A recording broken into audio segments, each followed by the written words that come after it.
We have the lunar eclipse at 5 degrees of Taurus happening on October 28th at 1:23 p.m. Pacific, which is 4:23 p.m. Eastern. Check your local time to see when this lunar event is occurring for you. Welcome to the final lunar eclipse in Taurus. We are finally wrapping up the Taurus-Scorpio axis in terms of eclipses with this lunar event. We won't see another one of these until May 20th of 2023, so we've got quite a bit of time before we're back to the Taurus-Scorpio axis. And then the next time we get that, it'll be Scorpio as the north node and Taurus as the south node. So that should be interesting once we get to that point. So let's think of this as a grand finale in terms of this axis and its eclipse series. And because it happens to be a grand finale eclipse, we're having this at a partial level. This moon is a distance away from the nodes, and so in terms of eclipses, we will not get full coverage. This is a partial lunar eclipse. So the appearance of this moon will have a minimal amount of the rusty red hue it normally has, since it's not getting 100% coverage from the Earth's shadow. And speaking of visibility, this eclipse will be present and viewable in other parts of the world. And I say this coming from an American perspective. In the Americas, this eclipse will be somewhat visible depending on where you live. So small portions of North America and South America may get a little glimpse of this. For the most part, though, this eclipse will be visible in Greenland, Africa, Europe, Asia, Antarctica, India, Australia, and overall, just a big portion of the eastern side of the globe. And that has a lot to do with the time of day, because on that side of the globe, it'll be nighttime, and depending on weather, it should be easy to view this from that vantage point. And because we're in the month of October, this lunar event happens to be a hunter's moon. As the name suggests, this moon has a literal meaning to it. Ancient and native tribes use this time of year to gather resources, and one of the most important sources during that time was hunting wild game to ensure that there was enough food before the hibernation season and a cold, long winter. Spiritually, this could be a time when you're doing what it takes to ensure that you have security and comfort in your life. One of the biggest themes of this moon is ensuring that you have your affairs in order and gathered your resources so that you have the necessities needed to fuel yourself throughout a cold period. The vibes on the graph for this lunar event are absolutely reflective in the energies. There will be a steady stream of mental energy along with ambitious vibes, with a mix of good luck energy, psychic vibes, imagination and confusion, and a smidge of solitude vibes. One thing is for sure, we will feel determined during this lunar event, and our minds will be absolutely focused. Even with that imagination and confusion, we'll still have a focus on our goals, what needs to be taken care of, what needs to be eliminated, and how we can improve our lives and level up in some sort of way. Also, because of that psychic energy that's present, we may have dreams that seem a little bit more psychic than normal. They may feel intuitive, or we may be experiencing intuitive downloads as we're awake during the eclipse itself. But it may be hard to make sense of things, so we might lean on our logic a little more than normal because of some of the energies. And with that good luck energy, there could be some fortunate moments that are occurring for us during this lunar event. Of course, there's a smidge of solitude that's present around that point in time, so we may have minor moments where we need a little bit of space, but nothing too extreme. But yeah, here we are at this final lunar eclipse in the Taurus-Scorpio axis. And before I get into the details of this lunar eclipse,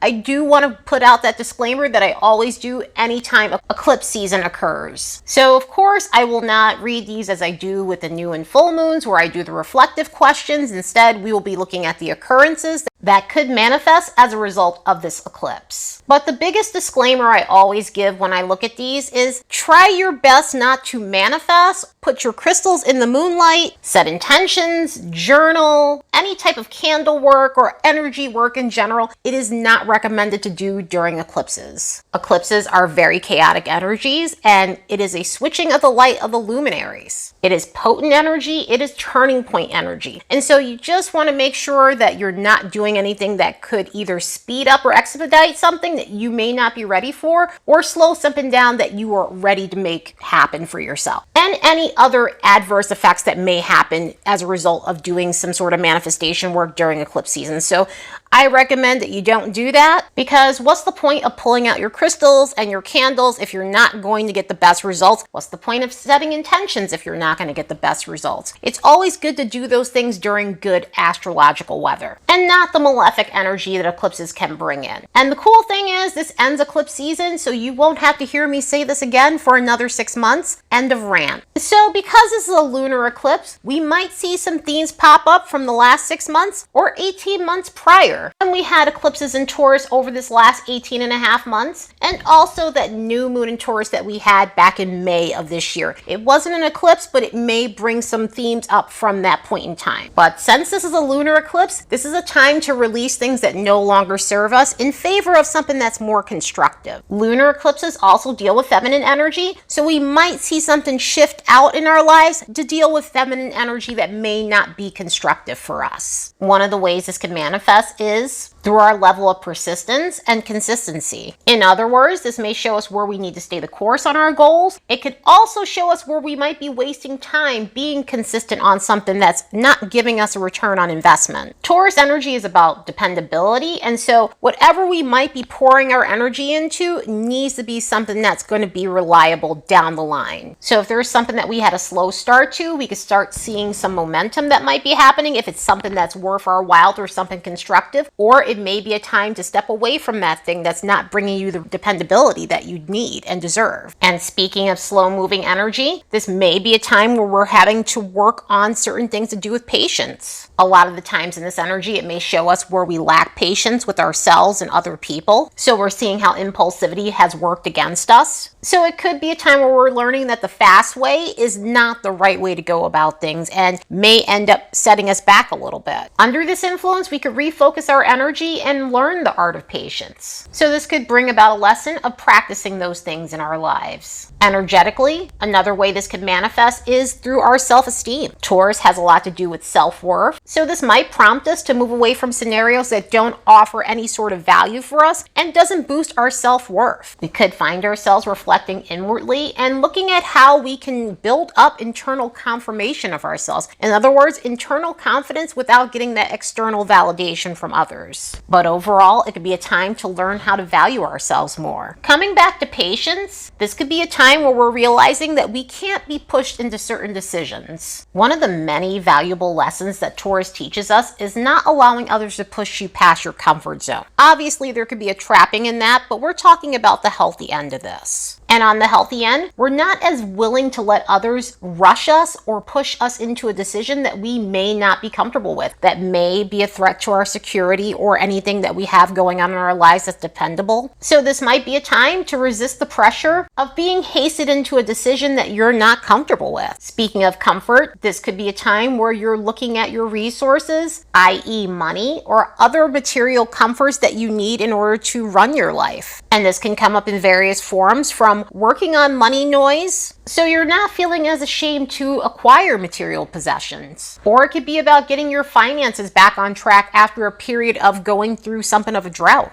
So it could be a time of developing a better financial strategy or realizing your worth when it comes down to finances. In other words, it could be a time of seeing the value that you bring to a job and working on getting a promotion, or if that's not something that's available to you, looking into other places that you can apply for that's going to recognize your worth and allow for you to earn what you deserve. Another thing that can pop up with this energy is assessing your generosity to others. So it might be a time where you're realizing you want to give more and you want to put more energy into others in terms of resources. Or it could be a time where you're learning how to say no when it comes down to being so giving. And with that, this could have been a time where you were realizing there's a lot of turbulence in your relationships with others. And you're realizing that you need more serenity in your life. You're realizing that you need to live a softer life when it comes down to all your circumstances, including relationships. It could be a time to release any harsh or dramatic situations out of your life because you're ready to live a gentler way of being. So overall, this moon could be about releasing things that cause discomfort and protecting your peace. That way you have a more serene and stable existence. Let's look at these transits and see what we can expect from this lunar event.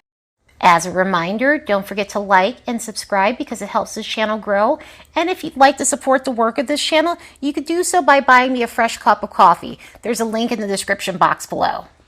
Energetically, this is a mixed bag moon with some harsh alignments, but there are some harmonious things going on during this lunar event. The chart rulers are Venus, Mars, and Pluto. Venus for Taurus, along with Mars and Pluto for Scorpio. Mars being the ancient ruler and Pluto being the modern ruler for Scorpio. Anytime I'm looking at a sign that has dual rulership, I always like looking at both planets. Taurus's ruler Venus is making some complex alignments to the Sun, Moon, and Neptune. For this reason, we might have some issues when it comes down to confidence. We may feel our confidence fluctuating and having moments where we're needing a little more validation than normal. This could create situations where we're taking a very unrealistic approach when it comes down to our love and finances, so we need to be aware of impulsivity. And with that hard alignment to the moon, our moods can fluctuate. This is some of where we were seeing that solitude energy, along with a couple of other things that are going on. But it's one of those things where if we need to make a quick decision, sometimes it's best to kind of wait it out and be patient rather than operating from clouded judgment. However, a cool thing that's happening is Venus is connecting to Pluto in a harmonious way, and Pluto happens to be one of the chart rulers of this moon, while also connecting to Jupiter and Uranus in a very harmonious way. Even though we have a smidge of foggy energy occurring during this lunar event, that connection with Pluto may help us cut straight through the bullshit and see things for what they are. That way we can take action when we actually have clear direction. And that connection to Jupiter and Uranus can bring about sudden fortunate moments and opportunities that we'll later be able to capitalize on. Mars, the ancient ruler for Scorpio, is making difficult alignments with the Moon, Jupiter, and Neptune. Again, this is bringing about a lot more fog. This is bringing about more impulsivity. And we also need to be mindful of our tempers because of an energy like this. So we might feel more edgier than normal. This lunar event and some of the energies that are occurring during it, especially over that weekend, could have us feeling up and down because it is mixed bag. So at one moment we may feel jolly and happy, but then there could be other moments where we're feeling moody and in a way agitated, a little angry about a couple of things, especially if we're not having all the details on the situation. But again, try to take your time because it's better to act when you have all the information rather than working from a place of clouded judgment. Contrasting this situation, Mars is going to connect harmoniously with the Sun, and that in itself could be the boost that we need in order to help us confidence-wise, and also taking action on the right things, feeling encouraged and motivated for the things that are going to help us down the line. So we may feel motivated to work on things that'll have a payout later on. And if it's not action that we're taking, this at least mitigates some of the temperamental stuff that may be going on that day and brings about moments where we feel enthusiastic about life. Pluto is going to be squared to the nodes along with the Sun and the Moon. So with energy like this, we may have to look at where we're not transforming unconstructive habits in our lives in favor of something that's more constructive, in favor of something that's more sustainable. That way we can have more dependability in our lives. That way we can have more serenity in our lives. So this could be a time of letting go of old coping mechanisms that aren't working for us, breaking a lot of bad patterns or addictive behavior, and relinquishing control on things that no longer serve us. And even with these harsher alignments, again, we have some silver lining stuff going on. The moon's going to be conjunct to Jupiter, and we have a trine going on with the Sun and Saturn. With energy like this, we might be able to take a step back and look at things from a realistic lens and focus on our long game rather than instant gratification. And even though the Moon and Jupiter are conjunct, and that generally does lead to taking action and sometimes to an impulsive degree. But with that Sun trine Saturn situation, it can help us limit ourselves to the right opportunities. That way we're swinging at the right fences rather than shooting our shot at things that aren't meant for us. So yeah, what a beefy lunar eclipse in Taurus, no pun intended. But that's to be expected for the final lunar eclipse in Taurus for another almost 9 years or so. Signs that'll feel this more than others will be the fixed modality: Taurus, Leo, Scorpio, and Aquarius between 0 and 8 degrees of these signs. And because of this eclipse's close proximity to the nodes, the late degree cardinal signs will feel this lunar event more than others. So Aries, Cancer, Libra, and Capricorn between 25 to 29 degrees of these signs will feel this lunar event more than others. Anyway, I hope you all have the best lunar eclipse in Taurus ever later, and see you in the next episode.